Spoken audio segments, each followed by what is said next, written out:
अब बताओ, computer computer जो सिस्टम होता है उसके कंपोनेंट्स क्या होते हैं? दो तीन उसके पार्ट्स के नाम बताओ, मेन मेन। सर सीपीयू हो गया, माउस हो गया, हम्म कीबोर्ड हो गया, सीपीयू मॉनिटर है। सीपीयू की full form central processing unit. ठीक है। फिर उसके बाद स्टोरेज डिवाइसेस भी आती हैं, ठीक है। स्टोरेज डिवाइस, इनपुट आउटपुट, ये सारी पता है ना, नाम पता है इसके। सीपीयू का फुल फॉर्म पता है तुम्हें? ठीक है, सारों को पता है, जरूरी चीज़ों में आता है। प्राइमरी मेमोरी होती है एक, सेकेंडरी मेमोरी होती है एक, ठीक है। प्राइमरी मेमोरी कितने टाइप की होती है? देखा, आ गए प्रैक्टिकल पे। पता वता कुछ है नहीं, प्रैक्टिकल करेंगे। पहले थ्योरी पता होती है, फिर प्रैक्टिकल करते हैं। दो टाइप की होती है प्राइमरी मेमोरी। मेमोरी भी दो प्रकार की होती है, प्राइमरी और सेकेंडरी। फिर प्राइमरी मेमोरी भी दो प्रकार की होती है, अब ये भी नहीं पता होगा। रैम और नो रोम, ठीक है। रैम और रोम ये प्राइमरी होती है, ठीक है। रैम का फुल फॉर्म पता है? बताओ। रीड ओनली अबे जाना। Random access memory. हाँ रैंडम एक्सेस मेमोरी। ये पता है कैसी होती है? वोलेटाइल होती है ये। वोलेटाइल का मतलब अब ऐसी होती है भैया, पतली सी ऐसी। इसीलिए कहते हैं कि इंग्लिश भी आनी चाहिए। वोकैबलरी पे काम करा करो रोज ना, 10-12 वर्ड 15 वर्ड इंग्लिश के नए सीखा करो, है ना। वोलेटाइल का मतलब जो चेंज होता रहता है, ठीक है।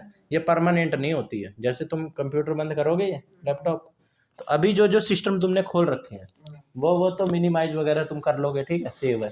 जैसे ही तुम इसको हटाओगे वैसे ही सारे सिस्टम हट जाएंगे ना, दोबारा खोलोगे तो। तुमने डायरेक्ट कंप्यूटर बंद कर दिया, तो तुम जब दोबारा रीस्टार्ट करोगे ना कंप्यूटर, समझो भाई ये कुर्सी गिरती तो नहीं है ना? नहीं। कभी गिर जाए पक्का ना? ये वाली नहीं गिरती सर। बताओ शायद इसको मतलब गिरती है। कोई गिरा है इस पे से? सर गिरने वाले थे, अब इन दोनों में कौन सी वो नहीं। भाई साहब तुक्का मार रहे हैं, ठीक है। तो ये होती है रैम, वोलेटाइल, जो चेंज होती रहती है, ठीक है। लाइफ में काम आने वाली कुछ चीज़ है कंप्यूटर। आने वाला टाइम ना सिर्फ कंप्यूटर का ही है। एआई, कंप्यूटर, मोबाइल, ठीक है, इन सब का ही है। अब देखते नहीं हो सारा इस स्कूल में smart board, laptop, YouTube, smart board. जब बुक नहीं होती थी तो भी ब्लैक बोर्ड पे पढ़ाते थे। जब ब्लैक बोर्ड नहीं होता था, पांडुलिपियाँ होती थी। जब पांडुलिपियाँ भी नहीं होती थी तो श्रवण वाला ज्ञान होता था। ये मतलब गुरु और शिष्य वाली जब परंपरा थी ना, तब गुरु और शिष्य बोल के सिखा जो देता था ना, बस वही रहता था। फिर वो अपनी आने वाली जनरेशन को सिखा देता था, वो अपने बच्चों को सिखा देता था बोल के, ठीक है। फिर तकनीक आई प्रिंटिंग, ठीक है। प्रिंटिंग कागज वाली नहीं, ऐसे ही हाथ से पत्तों वत्तों पे लिख देते थे, ठीक है, खुदाई करके इस पे, मार्बल्स पे, पत्थरों पे, शिलालेख पे, है ना, उस पे लिख देते थे। फिर थोड़ी और तकनीक आई, फिर हाँ फिर थोड़ी और आई, फिर क्या कहते हैं वो पेपर का विकास हो गया, ठीक है। फिर प्रिंटिंग भी आ गई, फिर ब्लैक बोर्ड आए, फिर ये आए, फिर ये आई, फिर किताबें आ गई, अब कंप्यूटर है, ठीक है। इसके बीच में हज़ारों चीज़ें आई हैं, ये तो मैंने तुम्हें एक दो बताई हैं, है ना, हज़ारों चीज़। तो आने जैसे पुरानी चीज़ जब गायब, अब कौन लिखता है पत्तों पे? कोई लिखता है? तो ऐसे ही अभी इतनी जल्दी तो नहीं, लेकिन ना जो हमारी अगली जनरेशन आएगी 20-30 साल बाद, बहुत कम रह जाएंगी बुक्स। अभी भी तुम देखते होगे बहुत कम होती जा रही है बुक्स। हाँ कंप्यूटर पे, टैबलेट पे। अभी तो सरकार स्कूल में बांट देती है किताबें, ठीक है। कैलकुलेशन बिठाओ इसकी, सरकार को कितना महंगा पड़ता होगा। अगर मेरे से एडवाइजरी मेरे को बोर्ड में शामिल कर लेना, इतना बढ़िया आइडिया दूंगा उन्हें।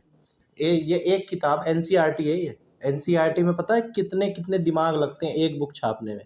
एक वर्ड भी गलत नहीं होना चाहिए इसमें। नेशनल बॉडी है ये किताब छापने की, ठीक है, national research council of research and training, ठीक है, NCERT, educational research and training, है ना। तो ये इस किताब में ना जितने भी देश के बड़े बड़े दिमाग हैं वो लगते हैं, ठीक है। जो बेस्ट दिमाग है ना वो इस किताब को लिखते हैं।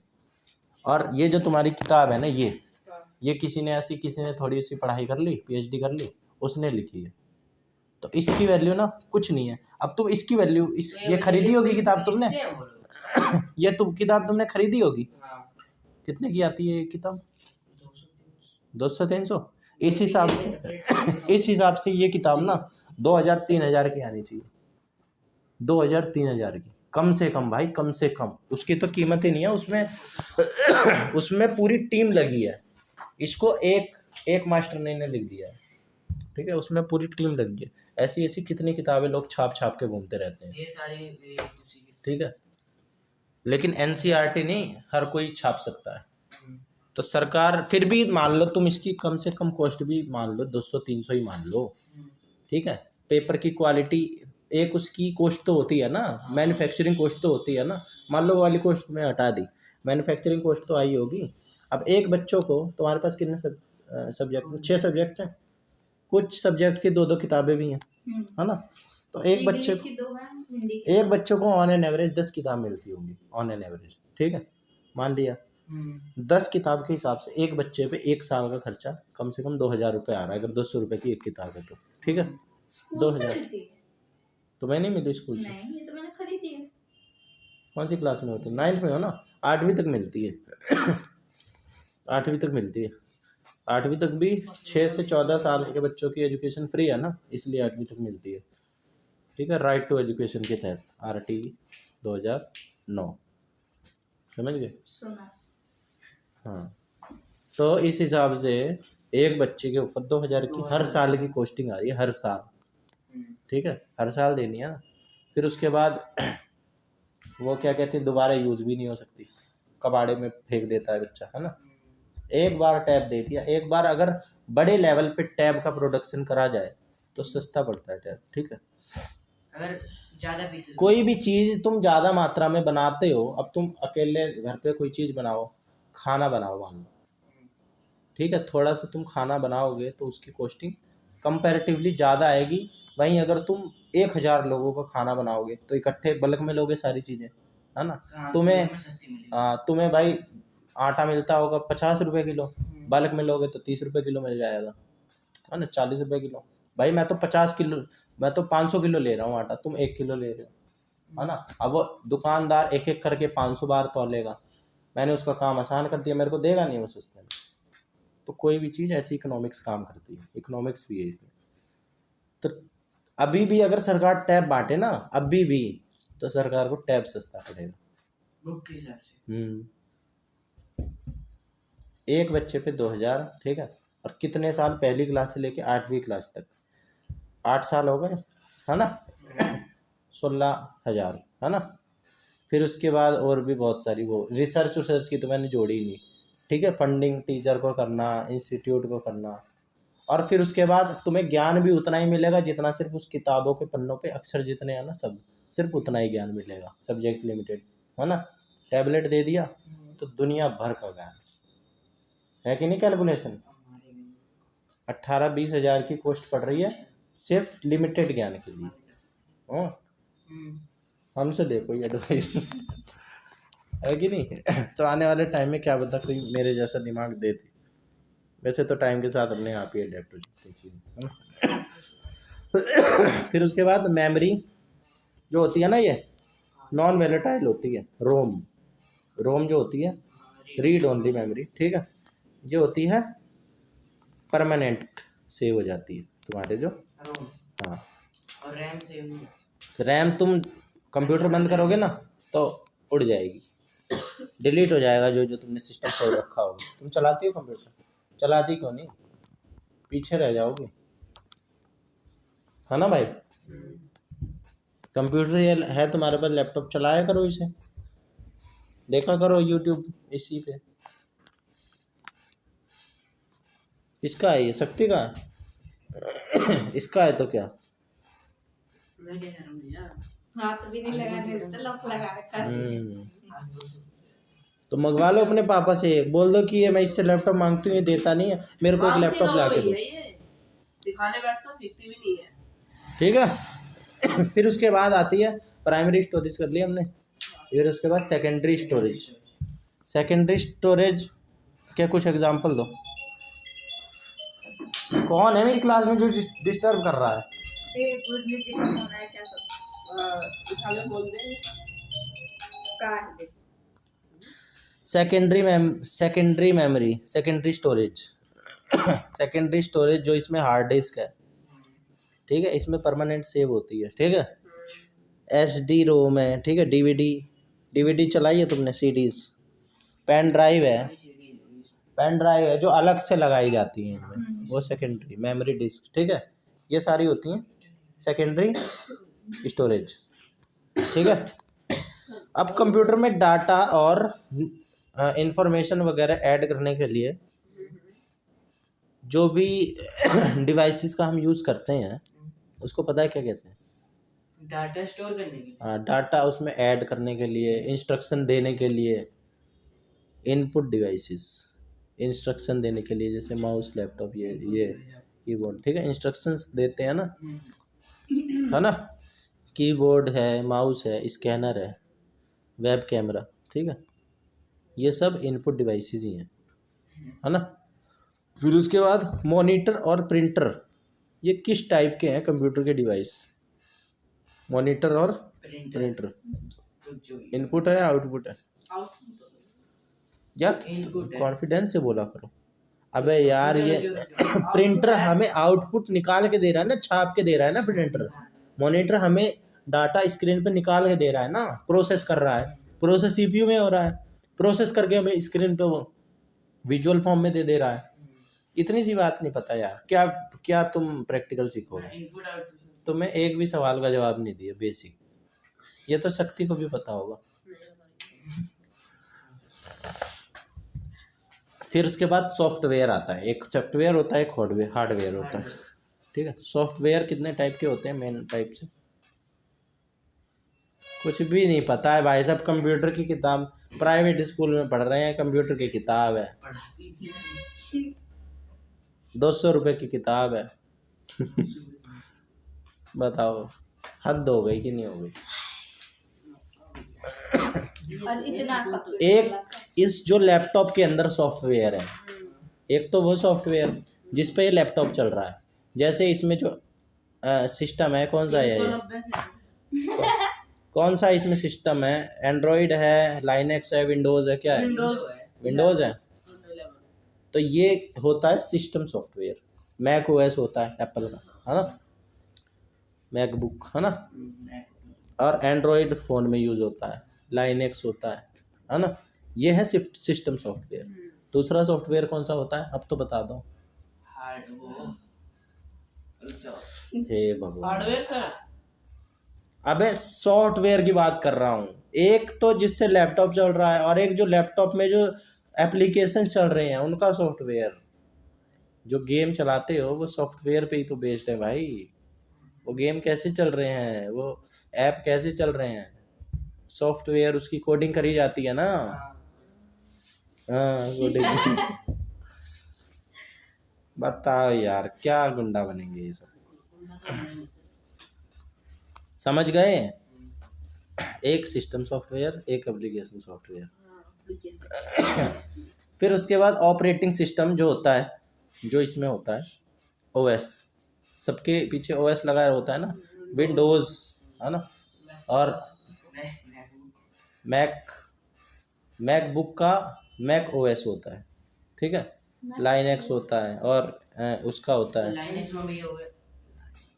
ऑपरेटिंग सिस्टम ही है, ये ऑपरेटिंग सिस्टम ही है, ठीक है। ज़्यादा दिमाग ना लगाओ।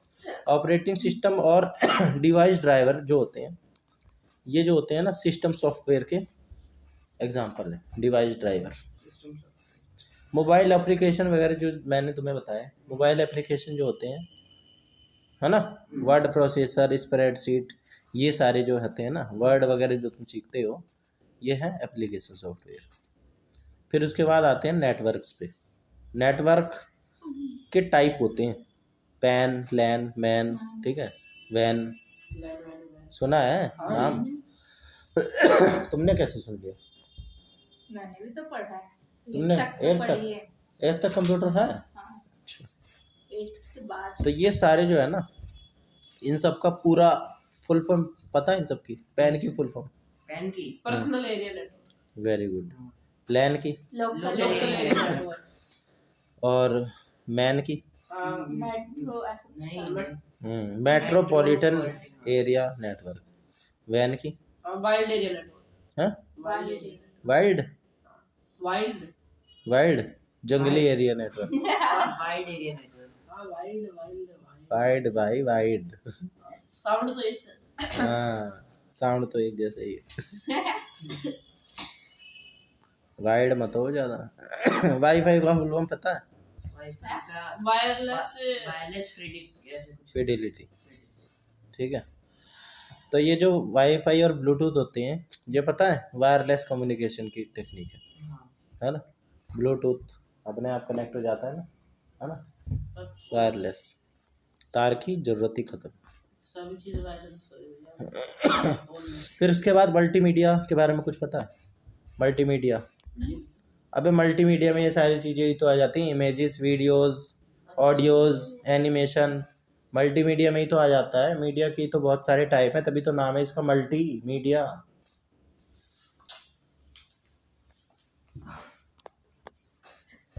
मालवेयर के बारे में पता है? मालवीर मालवेयर, क्या होता है? अरे सुना है ना। अबे जैसे बग्स वगैरह आ जाते हैं, मालवेयर और ये एंटीवायरस सॉफ्टवेयर है ना, होते हैं ना। ये होती है ख़राब सॉफ्टवेयर होता है ये, ठीक है, जो कंप्यूटर सिस्टम जो है ना हमारा उसको हार्म कर सकता है। ठीक है, या जिस हिसाब से हमारा कंप्यूटर सॉफ्टवेयर बनाया गया है ना उसको वो हार्म कर देता है, तभी इसका नाम है माल। माल MAL एक ऐसा वर्ड है जो इंग्लिश ग्रामर में, इंग्लिश वोकेबलरी में नेगेटिव वर्ड्स के लिए के साथ यूज़ होता है, जैसे मैलाफाइड इंटेंशन, मैलिशियस इंटेंशन। ठीक है, मतलब कि गलत नियति, माल। इसके बाद वायरस और एडवेयर, इसका तो नाम सुना ही होगा, ये इसी मॉलवेयर के एग्जांपल्स हैं, वायरस और एडवेयर। ठीक है ना। फिर उसके बाद ऑनलाइन अपनी जो तुम्हारी पहचान है, जो आइडेंटिटी है, उसकी प्राइवेसी के लिए एक हम महत्वपूर्ण कदम क्या उठा सकते हैं? प्राइवेसी के लिए हाँ पासवर्ड लगा लो। वेरी गुड, सही तो कह रहा है। सारी बात पे ही तो ना हंस सकते हैं हम, कुछ पता भी है उसे। एकदम बेइज्जती मत करो, ठीक है। और पासवर्ड भी थोड़ा सा मुश्किल। अब तुम कई चीज़ें देखते होगे, हम आसान पासवर्ड बनाते हैं ना तो वो लेता ही नहीं है, 1 2 3 4 5 6 7 8, हाँ बोलता है कि भाई थोड़ा मुश्किल बनाओ। Please strongest. हाँ तो थोड़ा सा मुश्किल पासवर्ड बनाओ, क्योंकि आजकल आ गया AI ना बहुत सारी कैलकुलेशन करके ना प्रिडिक्ट कर सकता है, या बहुत सारे वो कर सकता है, हाँ कॉम्बिनेशन बना सकता है, समझ गए। अब किसी को ऑनलाइन, जैसे क्या है, हंस के लिए भाई रे हमें भी बताओ, हम भी हंसेंगे। बता। बताओ जल्दी बताओ, अरे यार लेट हो रहे हैं, जल्दी बताओ, पढ़ाओ पढ़ाओ। पहले बताओ तब आगे बढ़ेंगे। जल्दी बताओ ना। चक्कर में आ रहे। जब चक्कर आते हैं, जब हम अलग अलग चीज़ें मूव करती हुई देखते हैं। मैं अगर एक जगह देख रहा हूँ तो मुझे चक्कर नहीं आएंगे।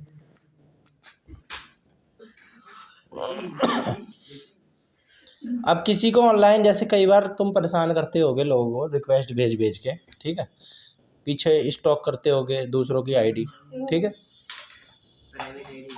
तो इसको बोलते हैं साइबर स्टॉकिंग। साइबर स्टॉकिंग बोलते हैं इसे, ठीक है, अपराध है ये। बिल्कुल भैया। हाँ इसीलिए जो ज़्यादा चाहता है ना अपनी प्रोफाइल प्राइवेट कर सकता है, लेकिन फिर भी ऐसे किसी की परमिशन के ऐसे किसी को एक्सेस नहीं करना चाहिए। फिर उसके बाद वर्ड प्रोसेसर के बारे में पता है? इसमें टेक्स्ट को हम बहुत सारी चीज़ें कर सकते हैं, टेक्स्ट के साथ खेलते हैं हम इसमें वर्ड प्रोसेसर में, जो कि लिखने वाली चीज़ें होती हैं, ठीक है। इसको बोल्ड कर दो, इटैलिक में कन्वर्ट कर दो, अंडरलाइन कर दो, ठीक है, टेक्स्ट को स्टाइल में कर दो। अब क्या ज़रूरत है सुंदर सुंदर हैंड राइटिंग सीखने की, है ना, जब इसमें ही सुंदर सुंदर हैंड राइटिंग है, बहुत सारे फ़ॉन्ट के साथ है ना। तो ये होता है वर्ड का काम, है ना। फ़ॉन्ट भाई, फ़ॉन्ट, हाँ नहीं पता क्या फ़ॉन्ट? पता भैया। चिल्ला के फिर उसके बाद डॉक्यूमेंट्स के जो प्रत्येक जो पेज होते हैं ना उसके ऊपर और नीचे जो हम टेक्स्ट को दोहराते हैं उसे पता है क्या बोलते हैं? हेडर और फुटर। जो ऊपर लिखा रहता है ना उसे बोलते हैं हेडर, सुना है नाम? और नीचे जो लिखा रहता है उसे बोलते हैं फुटर। वर्ड प्रोसेसर में एक टेबल होती है, ठीक है, इसमें कई सारे सेल्स होते हैं, ठीक है। तो एक सेल में मिलाने की प्रक्रिया को कहते हैं मर्ज सेल, ठीक है, ठीक है, मर्ज सेल। प्रेजेंटेशन टूल में एक व्यक्तिगत पृष्ठ को क्या कहा जाता है? मतलब एक जब हम प्रेजेंटेशन देते हैं, हाँ, अब क्या हो गया? अब कोई नई बात है क्या? आपको देख के ऐसे ही हुई ना। लो नहीं घूम रहा मतलब मज़े में भी नहीं रहने दे सकते। इंसान अपने नेचुरल भी ना रहे। दिन भर एक पोजीशन में बैठा रहता हूँ मैं, ऐसे एक कुर्सी पे, ऐसे ऐसे। अब मेरे को थोड़ा घूमने का मौका मिला है, मेरे को घूम लेने दो भैया, तुम्हें पता नहीं क्या परेशानी हो रही है। तो जो पीपीटी होती है ना, पीपीटी पावर पॉइंट प्रेजेंटेशन, अब पावर पॉइंट। है ना, गूगल का कौन सा होता है? स्लाइड्स। हाँ, slide। तो इसकी एक पर्टिकुलर स्लाइड को पता है क्या बोलते हैं? स्लाइड। स्लाइड। स्लाइड। इसमें Slide बहुत सारी स्लाइड मिलके बनती है ना एक प्रेजेंटेशन। मतलब स्लाइड को स्लाइड ही बोलते हैं। भाई प्रेजेंटेशन में बहुत सारी स्लाइड्स होती है ना, अरे हाँ, एक सिंगल उसको स्लाइड बोलते हैं। बहुत सारी स्लाइड मिलके स्लाइड्स बनती हैं। समझ गए? जो तू शीट सेलेक्ट करते है वो सारी वही ना। तुमने कभी पावर पॉइंट प्रेजेंटेशन बनाई है? हाँ ये हाँ, इसकी जो एक फैमिली एंड फ्रेंड्स है ना, ये इसकी एक स्लाइड है। ये कई सारी स्लाइड्स ही हैं इसकी, ठीक है, समझ गए? ये सारी स्लाइड्स, कई सारी स्लाइड्स मिलके एक प्रेजेंटेशन बनती है, जैसे कई सारे पेज मिलके एक बुक बनती है। समझ गए? अब प्रेजेंटेशन टूल में, ठीक है, इसको अबे क्या नौटंकी है, मैं स्ट्रिक्ट भी हूँ। तुमने अभी मेरा दूसरा वाला रूप नहीं देखा, पता है? वो आदमी बहुत खतरनाक होता है जो हमेशा शांत रहता हो, लेकिन जब वो रूप धारण करता है ना, वो जैसे दुर्गा माता है, हमेशा तुम्हें मिलेंगी तपस्या करते हुए। उन्होंने एक बार काली माता का रूप धारण करा था, ठीक है। उसको मारने के लिए भस्म। और भी एग्जाम्पल लो भाई, शिव जी हैं, तुम्हें हमेशा तपस्या करते हुए मिलेंगे, बड़े शांत से, ठीक है, साइड में जाके अपना कैलाश पर्वत। लेकिन जब तीसरी आँख खोलते हैं ना, पूरा डिस्ट्रक्टर ऑफ द यूनिवर्स कहते हैं उन्हें, गॉड, जनरेटर, ऑपरेटर और डिस्ट्रक्टर, मतलब ये तो अपनी बनाई हुई परिभाषा, ठीक है। ब्रह्मा विष्णु महेश, ब्रह्मा जी बनाते हैं, विष्णु जी संचालित करते हैं इस पृथ्वी को, और शिव जी डिस्ट्रॉय करते हैं। तो तुम कल्पना कर सकते हो, जो इतना शांत हो वही विध्वंस कर रहा हो, है ना। तो मैं ऐसा ही हूँ भाई, हाथ पैर तोड़ दूंगा, पता भी नहीं चलेगा।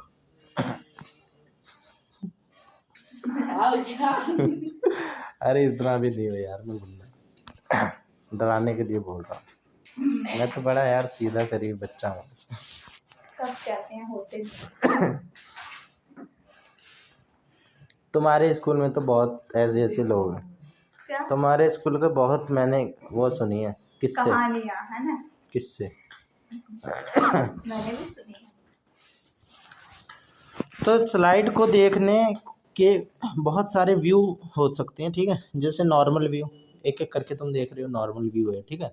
फिर इसके बाद स्लाइड शॉर्टर व्यू, एक होता है एनिमेटेड में चलता है, ठीक है, ये भैया हैंड आउट व्यू। हाँ animation ये। हाँ, एनिमेटेड में चल रहा है ना। तो बहुत सारे व्यू हैं।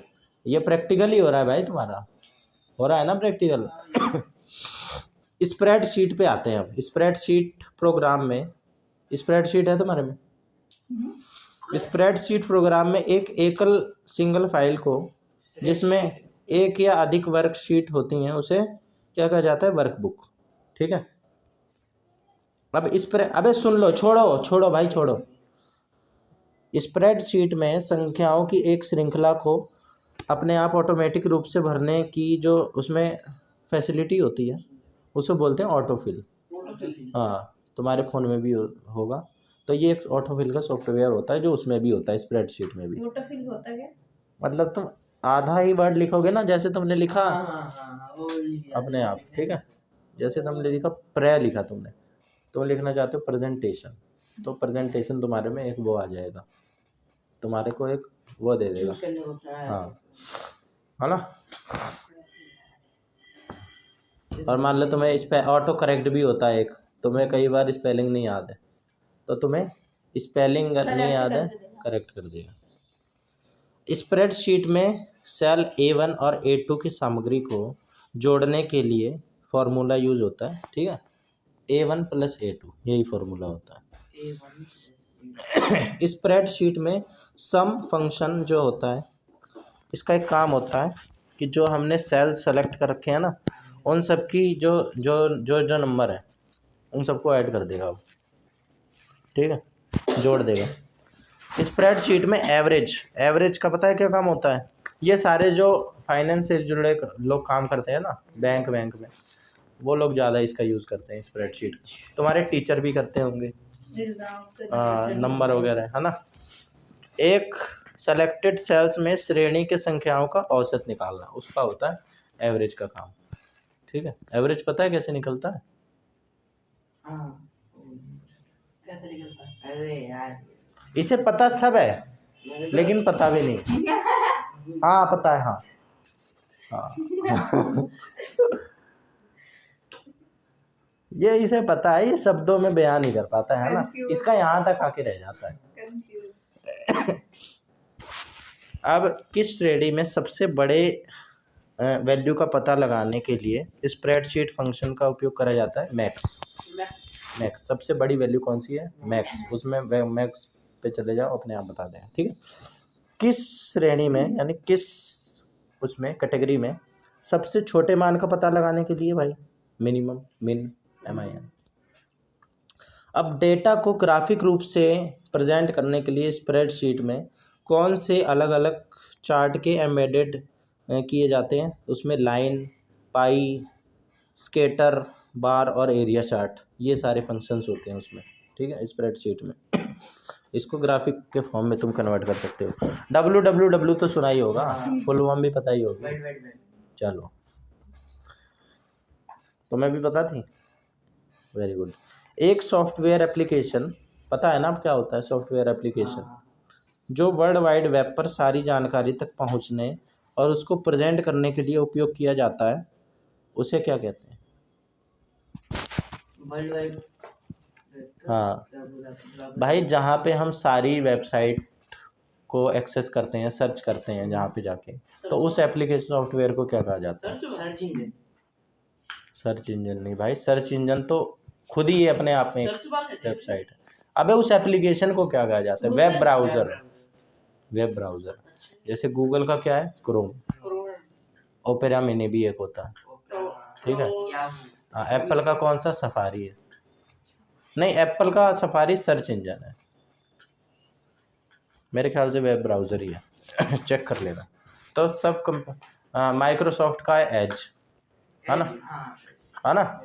सबके अपने अपने, मेरे को ये सारे याद हैं भाई, जबकि मैंने तो कंप्यूटर पढ़ी भी नहीं, मेरे पास नहीं थी कंप्यूटर आज तक नहीं पढ़ी मैंने, लेकिन इधर उधर से थोड़ा बहुत जहाँ से मेरे को मिलता है ले लो भाई नॉलेज, है ना। ऐसे ही तो होना चाहिए। हमें क्या करना है, हम और किस लिए आए हैं। इसके बाद TCP या IP एड्रेस सुना होगा, इसकी फुल फॉर्म भी पता है? TCP होता है ट्रांसमिशन कंट्रोल प्रोटोकॉल और IP होता है इंटरनेट प्रोटोकॉल, ठीक है, आईपी एड्रेस समझ गए? कोऑर्डिनेट्स होते हैं वो। अंगद तो लैपटॉप चलाता है क्या? कुछ नहीं करता ये, बस गेम खेलता है। नहीं यहाँ गेम इसे तुक्के में सीख गया ये, बस ऐसे उंगलियां घुमाना, बटन दबाना, बस। इसको कुछ पता नहीं है।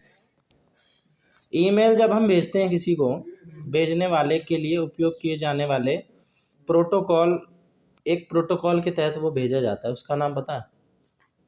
SMTP। SMTP, simple mail transfer protocol. Simple mail transfer protocol ऐसे ही नहीं बिक जाएगा भाई, एक प्रोटोकॉल होता है भेजने का, सारी चीज़ का एक प्रोटोकॉल होता है, ठीक है। Simple mail transfer protocol web browser और वेब सर्वर के बीच डेटा को ट्रांसफ़र करने के लिए, ठीक है।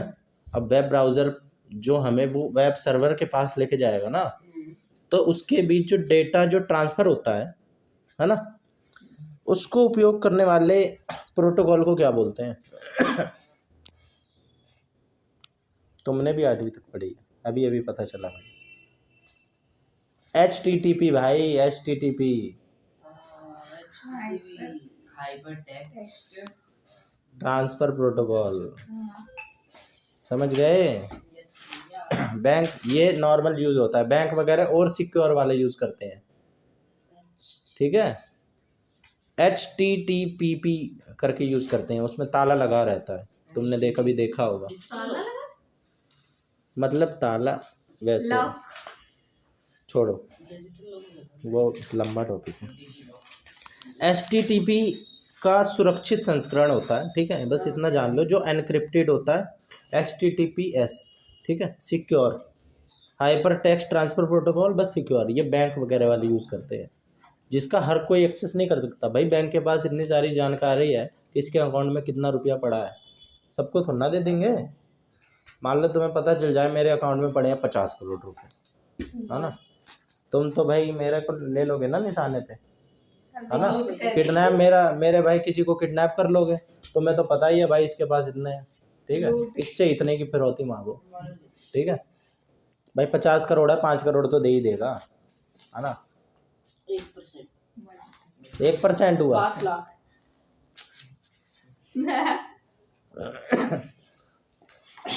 5 करोड़ कितना हुआ 50 करोड़ का? 5 करोड़ कितना 10 करोड़ का बस अबे 10% भाई, 10 गुना होता है ना, 5 भाई सीख लिया करो, पढ़ लिया करो, कुछ ये काम आने वाली चीज़ें हैं ज़िंदगी में, ठीक है, सीखते रहा करो, पढ़ते रहा करो। बहुत बेसिक बातें हैं, है ना। 20% कितना होगा 50 का? 10 लाख 10 लाख। वेरी गुड, सही जा रही हो, ऐसे ही जाते रहो। 10 करोड़ होगा। 40% कितना होगा? बता अबे 10 का दुगना ही तो है, 20 का 40 करोड़ पूछा है ना मैंने, 40% 40% पूछा है ना। अबे बता दो ना फिर, 20 करोड़ 20 करोड़ किसी को नहीं आता यार कुछ। यार तुम्हें परसेंटेज नहीं आता क्या निकालना? भाई ऐसे भी कर लो मन में ही कि मन में नहीं आता ना, कॉपी पेन ले लेना। 50 का 25% तो बता दोगे 50 करोड़ का? 25 करोड़ 40 करोड़ 40 करोड़ थोड़ा सा कम होगा, या 10% निकाल लो, 1% निकाल लो, उसको ही गुणा कर लो। 1% निकाला तो 50 लाख हो गया, या 10% निकाल लो 5 करोड़ हो गया, ठीक है। तो 10 ही तो पूछ रहा हूँ मैं, 40 तुमसे मैंने पूछा, तो 4 गुना कर दो 5 करोड़ का 20। यार कितने तरीके हैं सीखने के लिए। तुम्हें बुरा तो नहीं लगता मैं तुम्हें ऐसे रियलिटी चेकअप करवाता हूँ? इसको बोलते हैं तुम डेलुलू में ना रहो। डेलुलू ये इनके टर्म है जेंजी वालों की, एक वर्ड हो, तुम्हें भी नहीं पता इसका मतलब भाई मैं तुमसे भी ज़्यादा जेंजी वाला हूँ। डेलुलू एक वर्ड होता है इल्यूजन। इल्यूजन तो सुना है? इल्यूजन से बना डिल्यूजन, डिल्यूजन से सोशल मीडिया में बन गया डेलुलू। तुम्हें पता है ना इसका मतलब? इल्यूजन का मतलब वहम में रहना, इल्यूजन। जैसे कि तुम्हें भ्रम, जैसे तुम उसको क्या बोलते हैं जहाँ पे शीशे लगे रहते हैं, भूल भुलैया। भूल भुलैया में इल्यूजन होता है ना, हमें रास्ता कहाँ है पता नहीं रहता। छोड़ो यार छोड़ो। Video conferencing, e learning, banking, ये सब पता है किसके उदाहरण है? वीडियो कॉन्फ्रेंसिंग करते हैं हम कंप्यूटर से, ई लर्निंग करते हैं, ठीक है, ई बैंकिंग करते हैं, ठीक है, हम अपने अकाउंट को लॉगिन करके देख सकते हैं, आजकल इंटरनेट बैंकिंग है, इसको बोलते हैं इंटरनेट की वेब सर्विसेज, वेब पे है ना अवेलेबल। HTML, फिर एक HTML सुना है, उसकी फुल फॉर्म पता है? Hyper text markup language. Very good, hyper text markup language. सुबह पढ़ा, सुबह कैसे पढ़ लिया? कुछ देख रहे थे मैं उसमें आया था। हाँ, देखते रहा करो ऐसे। देखो कितना अच्छा कोइंसिडेंस है, आज तुमने पढ़ा, आज ही मैंने पूछ लिया, इससे पहले तुमने पढ़ा भी नहीं था, मैंने पूछा भी नहीं था, है ना? कोइंसिडेंस है ये। क्या? कुछ नहीं भाई, फिर भी ये कुछ कह रहा तो था ये HTML पे ये ठीक है, हाइपर टेक्स्ट। अब HTML में एक जो डॉक्यूमेंट होता है उसकी ओरिजिनल कॉपी बनाने के लिए उपयोग किए जाने वाले 3 टैग होते हैं मेन रूप से। एक तो HTML, हेड और बॉडी, ठीक है। HTML में सबसे बड़ी जो हेडिंग होती है उसको बनाने के लिए किस टैग का उपयोग करा जाता है? H1 टैग का। HTML में एक अनऑर्डर्ड लिस्ट, ठीक है, या बुलेट पॉइंट्स बनाने के लिए, बुलेट लिस्ट बनाने के लिए किस टैग का उपयोग करा जाता है? UL tag. है क्या तुम्हारे में? फिर तुम्हें कैसे पता है? HTML में एक ऑर्डर्ड लिस्ट या ऑर्डर वे, क्रम वाइज बनाने के लिए, ये क्या है? पढ़ लो ना, छोड़ो ना इसे। इसका है बात करना। सुनो, HTML में एक ऑर्डर्ड लिस्ट बनाने के लिए किस टैग का उपयोग करा जाता है? OL, ऑर्डर लिस्ट, ठीक है, OL। HTML दस्तावेज में एक इमेज ऐड करने के लिए जो टैग इस्तेमाल करते हैं वो IMG बोलते हैं, ठीक है, IMG टैग में SRC एट्रीब्यूट का ऑब्जेक्टिव क्या है? ये जो फाइल की जो पाथ होती है ना उसको ऑर्डर देता है एक तरीके से, ठीक है। HTML में एक हाइपर लिंक बनाने के लिए किस टैग का उपयोग करा जाता है? ए टैग का, ठीक है, जिसे एंकर टैग भी कहा जाता है। एंकर टैग ए में href एट्रीब्यूट का क्या कार्य है? ये लिंक के जो डेस्टिनेशन उसका, उसके URL को निर्दिष्ट करता है, ठीक है। HTML में एक टेबल बनाने के लिए मूल टैग कौन सा इस्तेमाल करा जाता है? टेबल या TR, ठीक है, जिसे टेबल लाइन या टेबल डेटा सेल भी बोल देते हैं। CSS का पूरा नाम पता है? CSS, cascading style sheets. Web page designing में CSS का मेन ऑब्जेक्टिव क्या होता है? HTML के जो कंपोनेंट्स हैं उसकी प्रस्तुति, स्टाइल जैसे कलर, फॉन्ट, ठीक है, लेआउट, इन सब को एक्सप्लेन करता है, ठीक है, कैसा होगा, क्या लेआउट होगा, समझ रहे हो ना? ऑनलाइन कम्युनिकेशन के लिए कुछ अवेयरनेस वाली बातें हैं ये। उचित व्यवहार जब हम करते हैं ना, जब हम सही ऑनलाइन तरीके से सोशल मीडिया को यूज़ करते हैं, ठीक है, एक तो होते हैं एटिकेट्स, जो हम एटिकेट्स नहीं सुना यार? ये तो इंग्लिश का है भाई, तुम इंग्लिश सीखा करो। एटिकेट्स मतलब शिष्टाचार, जैसे कहते नहीं, तुझे तो एटिकेट्स ही नहीं है कि कैसे किसी के उठते हैं, कैसे बैठते हैं। किसी के घर गए हैं और हाँ ऐसे बैठ गए, भाई मेरा तो भांजा है, इतनी बेइज्जती करवाता था पहले, अब तो सीख गया है। जैसे किसी के घर गए, ठीक है, तो वो खाता है ओरियो बिस्किट, जैसे किसी ने दूसरे बिस्किट दे दी वो वहीं पे बेइज्जती। मैं ये वाला नहीं खाता, मैं ओरियो खाता हूँ, मुझे ओरियो ला के दो, इतनी बेइज्जती करता है। और सारे खा जाता है, ये भी नहीं कि छोड़ दें, एक आधे छोड़ देने चाहिए ना, तो इसको बोलते हैं एटिकेट्स नहीं है, ठीक है। अब बच्चे से तो हम यही उम्मीद कर सकते हैं, लेकिन अगर हम बड़े हो जाते हैं तो सिखाते हैं ना हमारे माँ बाप हमें कि भाई कोई भी ले तो ऐसे डायरेक्ट नहीं सारी चीज़ को वो करने देना चाहिए, सेलेक्टिव होना चाहिए थोड़ा, है ना? समझ गए ना? तो इसको बोलते हैं एटिकेट्स। तो इतना समझाने के लिए मैं तुम्हें यहाँ तक ले आया। तो जो हम ऑनलाइन जो सही तरीके से शिष्टाचार करते हैं उसको पता है क्या बोलते हैं? नेटिकेट्स। ठीक है, नेटिकेट्स। किसी और के नाम या विचारों के बिना श्रेय दिए अपने रूप में प्रस्तुत करना क्या कहलाता है? प्लेगेरिज्म। जैसे किसी ने कोई कंटेंट लिखा या किसी की तुमने फेक आईडी बना ली, ठीक है, बना रखी है, हाँ लड़की के ऊपर हाँ, वो भाई के साथ प्रेम करता है। तो इसको बोलते हैं भाई कुछ भाई साइबर क्राइम। Cyber crime. उतना नहीं, उतना गलत काम नहीं है ये, प्लेगेरिज्म बस एक चोरी है ये। अब तुमने किसी की फ़ोटो तो यूज़ करी होगी, हाँ किसी की, है ना, तो वो तुमने बिना उसकी परमिशन के, बिना तुम जानते ना पहचानते, है ना, तो इसको चोरी बोलते हैं।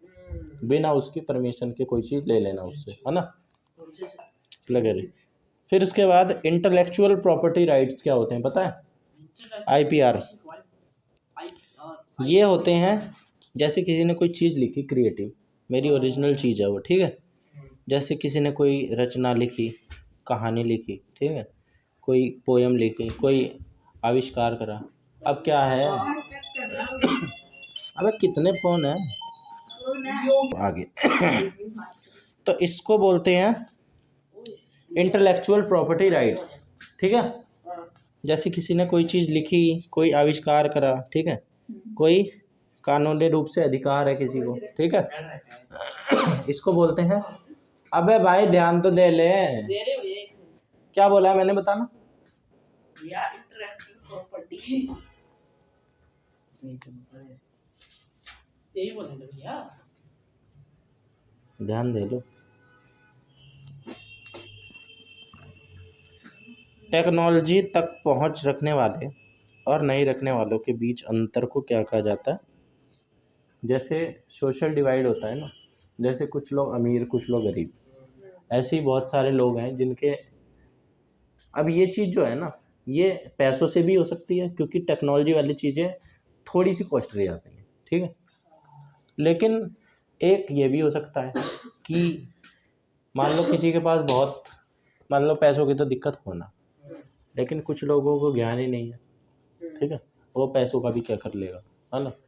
तो इसको बोलते हैं डिजिटल डिवाइड, ठीक है, कि जैसे मुझे चीज़ आती है, ठीक है, और किसी को नहीं आती है, तो उसके और बीच में, उसके में और मेरे में खाई हो गई ना एक, इसी को बोलते हैं डिजिटल डिवाइड, ठीक है। ऐसे बहुत सारा ग्रुप बन जाए, ठीक है, कि भाई 1000 लोगों को तो आती है, 1000 लोगों को नहीं आती, तो उन दोनों के बीच डिवाइड बन गया ना, भाई तुम्हें तो आती है, हमें तो आती नहीं, है ना। डिवाइड करने का काम हो रहा है यहाँ पे, ठीक है। ई-कॉमर्स नाम सुना है तुमने? क्या होता है? ऑनलाइन होता है सेलिंग ई-कॉमर्स। ई-कॉमर्स पे हम गुड्स एंड सर्विसेज खरीद और बेच सकते हैं। खरीद और बेच, यही दो चीज़ होती हैं।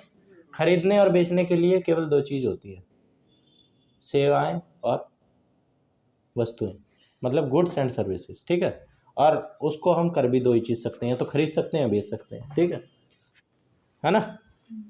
और इंटरनेट के माध्यम से, ठीक है, तभी उसका नाम आ गया ई कॉमर्स, इंटरनेट।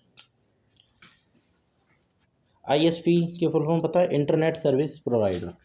तुम्हारा इंटरनेट सर्विस प्रोवाइडर कौन है? एयरटेल या जियो? हाँ, इसी को बोलते हैं एग्जाम्पल, ठीक है, समझ गए। और अगर वाईफाई लगाओ एयरटेल फाइबर तो एयरटेल फाइबर, जियो फाइबर भी होता है, समझ गए भाई। BSNL तो तुमने क्या नाम ले दिया। अभी मैं पॉलिटिकल बातें शुरू कर दूंगा, फिर तुम्हें कुछ समझ नहीं आएगी। सरकारी है ना BSNL। राजनीतिक हाँ, BSNL सरकारी है, भारत संचार नगर लिमिटेड, ऐसे करके है, नगर लिमिटेड ऐसे ही है। बैंक अकाउंट खोलने के लिए जो ग्राहक की जो पहचान की प्रक्रिया होती है उसको पता है क्या कहते हैं? KYC। KYC की प्रॉब्लम पता है? सुना होगा ना इसका नाम, KYC करवा लो अपनी KYC। इसकी फुल फॉर्म पता है? Know your customer. Know your customer. हाँ, मतलब अपने कस्टमर को जानो। लो। ठीक है, मतलब KNOW। कनॉक, कनॉक बोलते हो या नॉक बोलते हो? कनॉक, कुछ लोग कनॉक भी बोलते हैं, कुछ लोग कनाइफ बोलते हैं, नाइफ नहीं बोलते, कनाइफ। ये वाले लोग बड़े अनपढ़ होते हैं। तुम तो नहीं बोलती ना, अभी मैं मुंह पे बेइज्जती मार रहा हूँ, तुम्हें पता भी ना हो।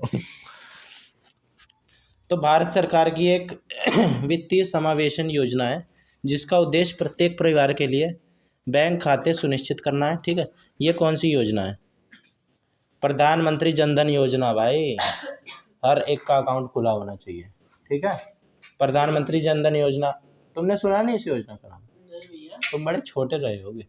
ये योजना मोदी जी ने चालू करी थी 2015-16 में।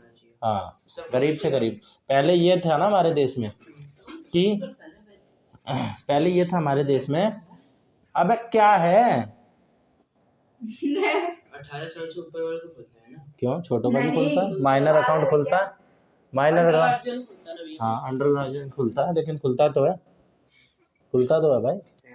जब 18 के हो जाते हो तो वो इंडिविजुअल हो जाता है, अपने आप ही ऑटोमेटिक करवा लो। पहले बैंक वाले शर्तें रखते थे कि हमारे अकाउंट में 10,000 जमा करोगे तो ही आपका अकाउंट खोलेंगे, मिनिमम बैलेंस मेंटेन करोगे तो ही अकाउंट खोलेंगे। मेरे पास तो मोदी जी ने योजना निकाली भाई, ये क्या बात हुई? गरीब के पास इतना पैसा थोड़ा ना होता है, वो जीरो अकाउंट में खुलवाना चाहे। ठीक है, तो अकाउंट खोल दो, जीरो अकाउंट है, बैंक ऑफ बड़ौदा किसी में भी भाई, किसी में भी, जीरो। किसी में भी खोल लो, प्राइवेट वाले छोड़ के, गवर्नमेंट वाले, जैसे बैंक ऑफ बड़ौदा गवर्नमेंट है, SBI यूनियन भी गवर्नमेंट है। मेरे तो 1,000 रुपये उसमें है, जैसे यूनियन बैंक। तो भाई तुमने कोई 1,000 है, हाँ तो 1,000 की गवर्नमेंट है भाई। नॉलेज टेस्ट कर रहा है, नॉलेज टेस्ट कर रहा है। पब्लिक मतलब क्या होता है? गवर्नमेंट। प्राइवेट मतलब क्या होता है?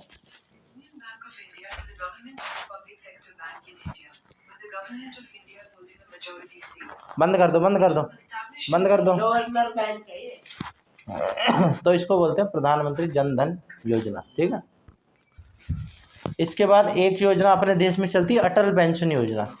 अटल पेंशन योजना के बारे में तुम्हें पता होना चाहिए भाई। ये जो योजनाएं है ना, ये योजनाएं जो मैं तुम्हें बता रहा हूँ, इससे करोड़ों लोग प्रभावित हैं, करोड़ों लोग। हो सकता है तुम्हारे घर में भी खुला हो इस योजना के तहत अकाउंट, जन धन योजना के तहत अकाउंट। इससे आधे से ज़्यादा जनता हमारे देश की, भाई तुम बालक हो, तुम अवेयर नहीं हो, अवेयर रहा करो। अवेयर न्यूज़ व्यूज़ पढ़ते हो?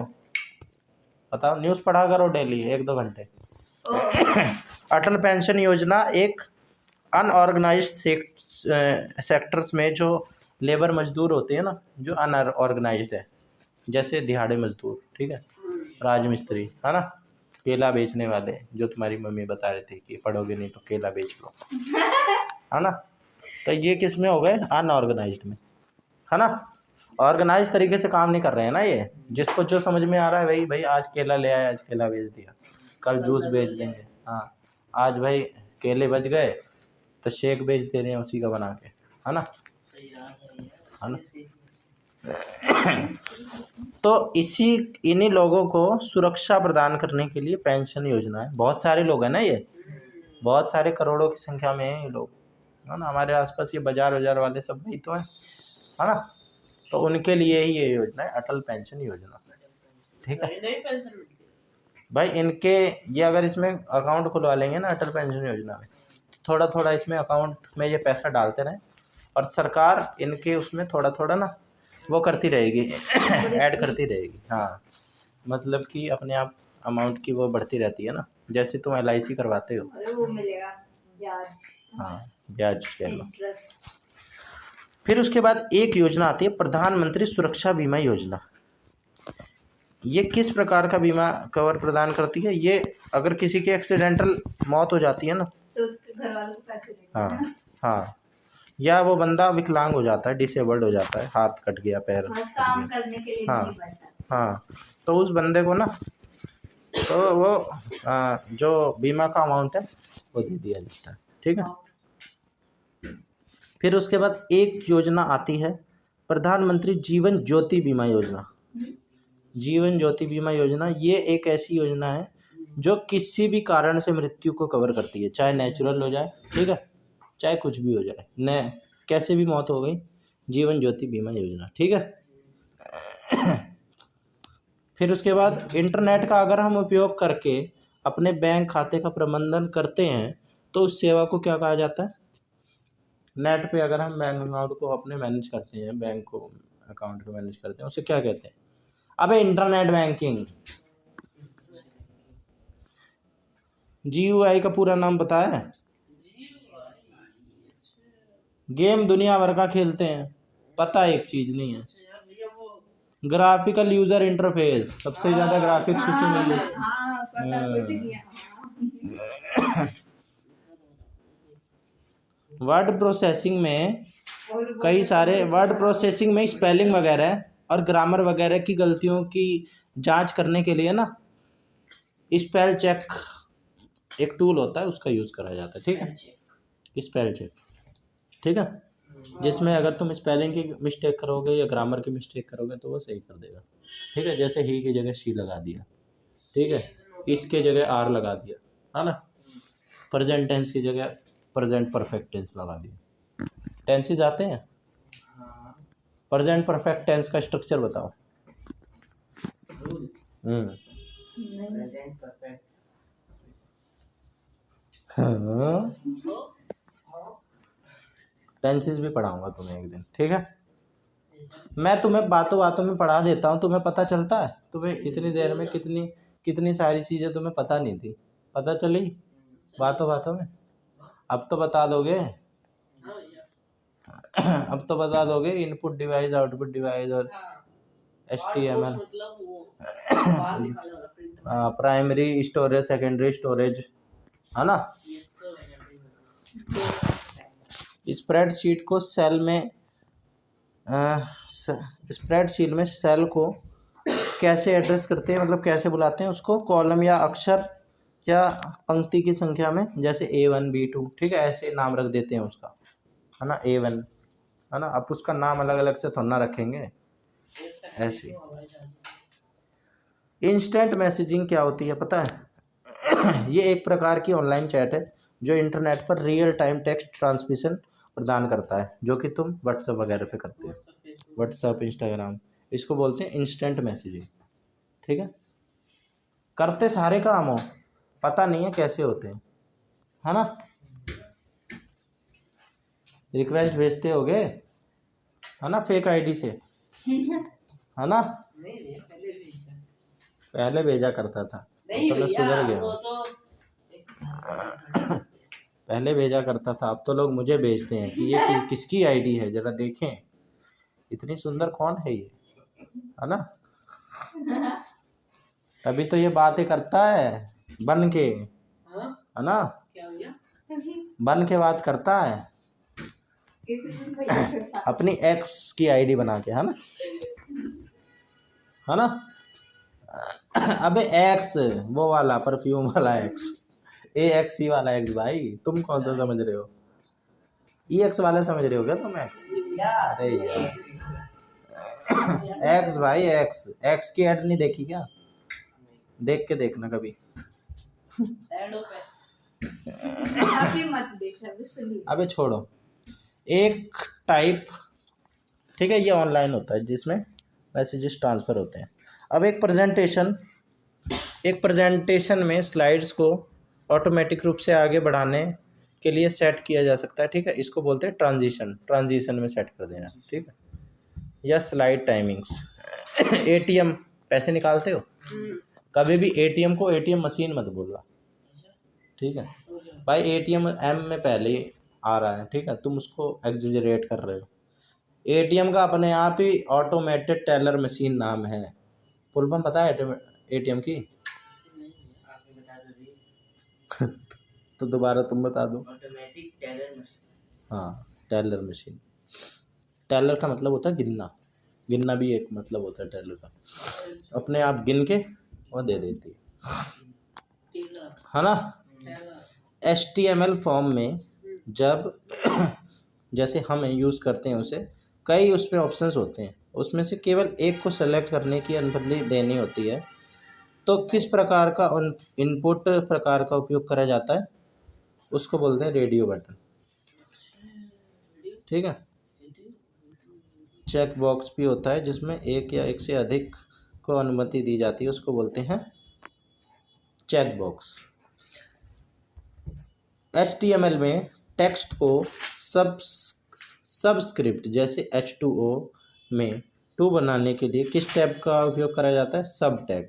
जैसे H2O तुम्हें लिखना है, 2 बड़ा थोड़ा लिख दोगे, 2 के नीचे H के नीचे 2 छोटा सा होता है ना, तो उस 2 को छोटा लिखने के लिए H2O लिखते हैं। ठीक है, मतलब उसे सब टैग बोलते हैं, सब टैग। HTML में टेक्स्ट को सुपरस्क्रिप्ट जैसे कि X² में, अब ऊपर भी स्क्वायर करके लिखते हैं ना, छोटा सा 2 लिखते हैं, उसके लिए किस टैग का उपयोग करते हैं, सब टैग, SUP, सब, सुपर। ठीक है, तो और बताओ, और भी बढ़ाऊं? भाई ये इसने कह दिया रहने दो।